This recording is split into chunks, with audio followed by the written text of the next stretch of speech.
29-year-old Luciana Olberg committed one of the worst crimes a human being could possibly commit.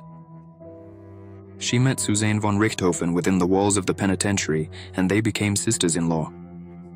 Sharing the same cell, they began to exchange dark confidences. While Luciana seemed utterly indifferent to her past, her cellmate's story brought forth a truly disturbing gut feeling in Suzane von Richthofen. What could have occurred to elicit such a strong reaction? Luciana was immersed in a complex romance, navigating between two distinct passions. Within the privacy of her own home, she shared a marital bed with her husband, Joel de Almeida Campos. He was a 45-year-old man, the proprietor of a boxing gym, and together they had a 6-year-old child.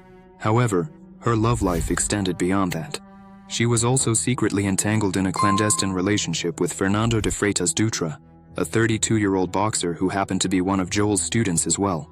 The deep connections that linked her to these two men cast her into a perilous game of emotions and hidden truths.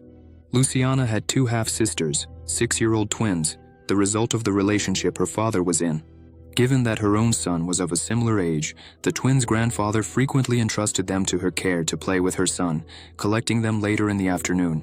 On one such occasion, as the grandfather was on his way to collect them amidst a storm, he telephoned his daughter, expressing concern about the downpour. However, Luciana promptly responded, "Don't you worry, Dad. Let the girls sleep here.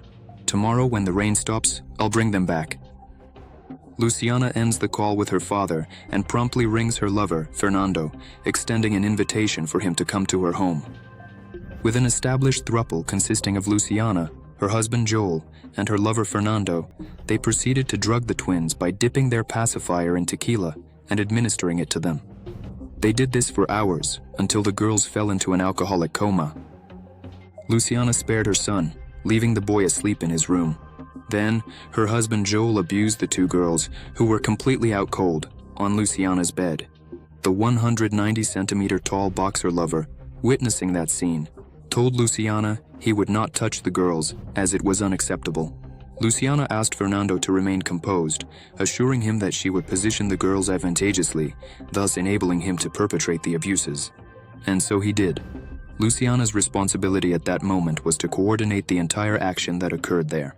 Meanwhile, Luciana Olberg documented all that happened in her room, with her half-sisters still completely unconscious. The criminal then uploaded all the recorded content to a pedophile group, where they exchanged photos and videos of children. The filmed content was so monstrous, truly horrendous, that even the pedophiles within that group were utterly shocked by such depravity. One member, deeply appalled by the video, discreetly forwarded the content anonymously to the Guardianship Council of Ibiúna in São Paulo. These images led to the trio's arrest.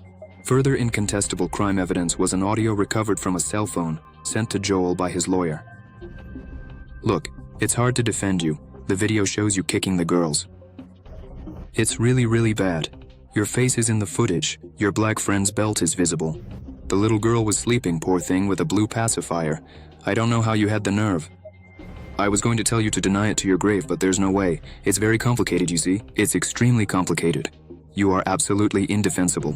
All I can really do is urge you to confess every possible detail, and in turn, I will endeavor to argue for a just and equitable punishment." Luciana Olberg confessed everything. In a statement given to a panel of child psychologists, the twins exposed the routine abuses committed by their uncle Joel.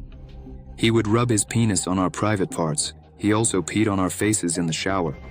One day he threw me against the wall and tied me with a belt. He did it so we wouldn't tell our secret," one of the children reported.